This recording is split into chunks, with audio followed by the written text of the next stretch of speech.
सावन के पहले प्रदोष व्रत की आप सभी भक्तों को बहुत बहुत शुभकामनाएं। भगवान भोलेनाथ और माता पार्वती की कृपा सदैव आप और आपके समस्त परिवार पर बनी रहे। आज 22 जुलाई है, दिन है मंगलवार का और आज सावन मास का पहला प्रदोष व्रत है। और प्रदोष का व्रत जब मंगलवार के दिन पड़ता है तो इस प्रदोष को कहा जाता है भौम प्रदोष। भौम प्रदोष व्रत के दिन भगवान भोलेनाथ की आराधना करने से जीवन की कई बाधाएं दूर होती हैं। विशेष रूप से अगर मांगलिक दोष आपकी कुंडली में है तो ऐसे में मंगल प्रदोष व्रत अर्थात भौम प्रदोष का व्रत करना आपके लिए सर्वोत्तम व्रत है। इसके अलावा नौकरी में या फिर शिक्षा में कोई परेशानी आ रही है तो उसके लिए भी भौम प्रदोष के दिन भगवान शिव की आराधना करना और हनुमान जी की पूजा करने से कामनाएं पूर्ण होती हैं और परेशानियों से मुक्ति मिलती है। वैसे भी प्रदोष का व्रत करने से समस्त प्रकार के दोषों का शमन हो जाता है, चाहे फिर आपकी जन्म कुंडली के दोष हो या फिर किसी भी प्रकार का वास्तु दोष हो या पितृदोष हो। समस्त प्रकार के जीवन में जो दोष होते हैं वो समाप्त हो जाते हैं मात्र प्रदोष व्रत धारण करने से। तो अगर आप प्रदोष का व्रत करते हैं तब तो अत्यंत ही श्रेष्ठ है। मान लीजिए आप किसी भी कारणवश व्रत नहीं कर पाते हैं तो भी आज के दिन विधि विधान से भगवान भोलेनाथ और माता पार्वती की पूजा कीजिए। इसके अलावा पूरे शिव परिवार की आराधना कीजिए और हनुमान जी की आराधना विशेष रूप से करनी चाहिए भौम प्रदोष व्रत के दिन।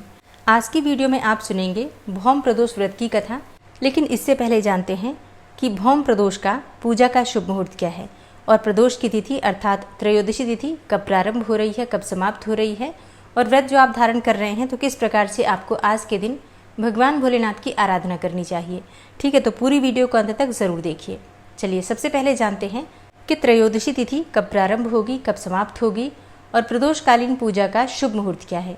तो देखिए, सावन मास की कृष्ण पक्ष की त्रयोदशी तिथि का प्रारंभ हो रहा है 22 जुलाई 2025 को, यानी कि मंगलवार को सुबह 7:05 पर और त्रयोदशी तिथि का समापन हो रहा है 23 जुलाई को सुबह 4:39 पर।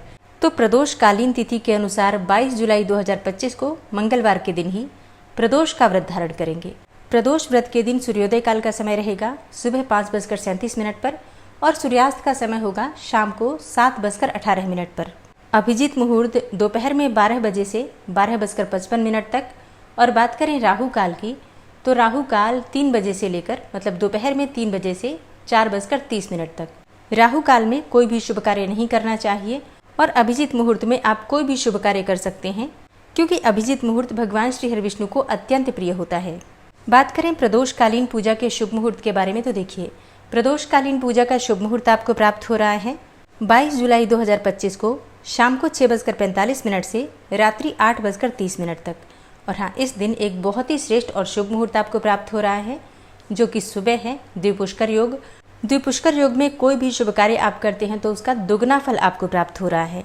तो मंगलवार को प्रदोष व्रत के दिन सुबह 5:57 से सुबह 7:06 तक इस समय में द्विपुष्कर योग रहेगा। अगर आप भगवान शिव की आराधना इस समय में करते हैं, मंत्रों का जप करते हैं, कोई भी उपाय करते हैं तो आपकी कामना कोई भी हो भगवान भोलेनाथ की कृपा से अवश्य ही पूर्ण होती है और इस पूजा का, पाठ का, मंत्र जप इत्यादि का दुगना फल भी आपको प्राप्त होगा। तो बहुत ही श्रेष्ठ मुहूर्त है, इस मुहूर्त का आपको लाभ अवश्य लेना चाहिए। भौम प्रदोष व्रत के दिन भगवान भोलेनाथ की आराधना में आपको विशेष रूप से गन्ने के रस से शिवलिंग का अभिषेक करना श्रेष्ठ होगा, क्योंकि गन्ने के रस से या फिर गुड़ के रस से अगर आप शिवलिंग का अभिषेक करते हैं तो लक्ष्मी का आगमन आपके घर में होता है, ऋण से मुक्ति मिल जाती है, मतलब कर्ज से भी आपको मुक्ति मिलती है क्योंकि धनागमन बढ़ता है। नौकरी में, व्यापार में परेशानियां आ रही हैं, आर्थिक तंगी है तो ऐसे में गुड़ के रस से मतलब गुड़ का शरबत बना लीजिए या फिर आप गन्ने का रस ले लीजिए, इसी से शिवलिंग का अभिषेक कीजिए और ऋण मुक्तेश्वर का पाठ कीजिए अगर आप कर्ज में घिरे हैं तो। और धन प्राप्ति की कामना है तो श्री सूक्त का पाठ कीजिए।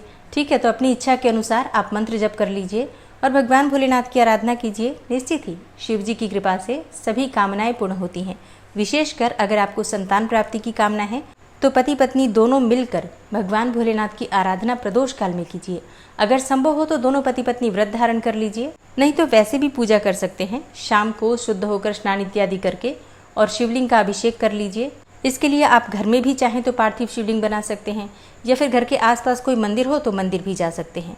जैसे भी संभव हो भगवान शिव का अभिषेक करने से और उनकी आराधना करने से संतान प्राप्ति में आ रही बाधाएं समाप्त होती हैं और मनचाही संतान की कामना पूर्ण होती है। अच्छा, एक प्रश्न आता है कि क्या हम पहली बार प्रदोष का व्रत शुरू करना चाहते हैं तो इस बार से कर सकते हैं? जी हाँ, बिल्कुल कर सकते हैं। सावन के महीने में पड़ने वाले जो प्रदोष व्रत होते हैं, चाहे फिर वो कृष्ण पक्ष के हों या फिर शुक्ल पक्ष के, दोनों ही पक्षों के प्रदोष व्रत से आप व्रत का प्रारंभ कर सकते हैं। तो आप इसी बार से कर सकते हैं, या फिर आप अगर नहीं कर पाते हैं इस बार, तो फिर अगली बार जो शुक्ल पक्ष का प्रदोष व्रत है उससे प्रारंभ कर लीजिएगा। लेकिन अगर प्रदोष का व्रत शुरू करना चाहते हैं तो सावन का महीना सर्वाधिक श्रेष्ठ है। चलिए अब सुनते हैं भौम प्रदोष व्रत की कथा। एक नगर में एक वृद्धा रहती थी। उसका एक ही पुत्र था। वृद्धा की हनुमान जी पर गहरी आस्था थी।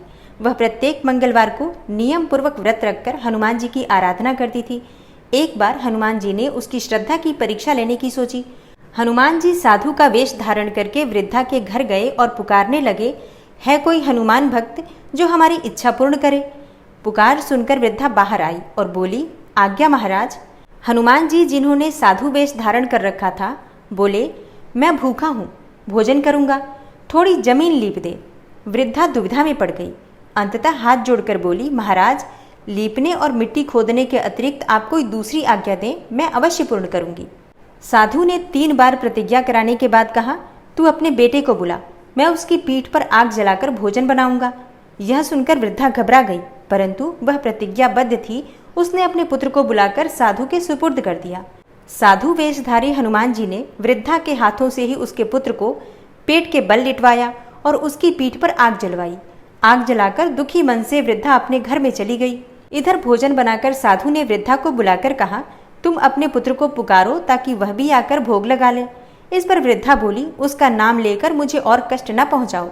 लेकिन जब साधु महाराज नहीं माने तो वृद्धा ने अपने पुत्र को आवाज लगाई। अपने पुत्र को जीवित देखकर वृद्धा को बहुत आश्चर्य हुआ और वह साधु के चरणों में गिर पड़ी। तब हनुमान जी अपने वास्तविक रूप में प्रकट हुए और वृद्धा को भक्ति का आशीर्वाद दिया। प्रेम से बोलिए, बजरंग बली हनुमान की जय, भगवान शिव और माता पार्वती की जय। और अब बात करें भौम प्रदोष के उपाय के बारे में। देखिए, अगर आप कर्ज से परेशान हैं, आर्थिक तंगी आपके घर में है, तो आपको आज के दिन भगवान हनुमान जी की पूजा जरूर करनी चाहिए। हनुमान जी का मंदिर आपके घर के आसपास अगर है तो आप दर्शन के लिए अवश्य जाइए। बूंदी के लड्डू हनुमान जी को आज के दिन अर्पित करने से, उन्हें भोग लगाने से और हनुमान जी के मंदिर में चमेली के तेल का चौमुखा दीप प्रज्वलित करने से आपकी हर प्रकार की परेशानी का समाधान हो जाता है। कर्ज चाहे कितना भी बड़ा हो, परेशानी चाहे कितनी भी बड़ी हो, हनुमान जी की कृपा से आपको हर प्रकार की परेशानी से मुक्ति मिलती है। और हाँ, आज के दिन ऋण मोचन मंगल स्तोत्र का पाठ किसी भी शिव मंदिर में या हनुमान मंदिर में करने से भी आपको हर प्रकार के कर्ज से, रोग से, ऋण से, शत्रुओं से मुक्ति मिल जाती है। आपकी आर्थिक समृद्धि भी बढ़ती है। इसलिए प्रयास कीजिए आज के दिन भगवान शिव शक्ति और भगवान हनुमान जी की पूजा जरूर करें। उम्मीद करती हूँ आपको ये वीडियो जरूर पसंद आई होगी। अच्छी लगी हो वीडियो तो लाइक भी जरूर कीजिए, शेयर भी जरूर कीजिए फैमिली फ्रेंड्स के साथ। और सारी वीडियो आपको सही समय पर प्राप्त हो, इसके लिए चैनल को सब्सक्राइब करके बेल आइकन को जरूर प्रेस कर लीजिए। मिलती हूँ मैं आपसे अगली वीडियो में, तब तक के लिए नमस्कार।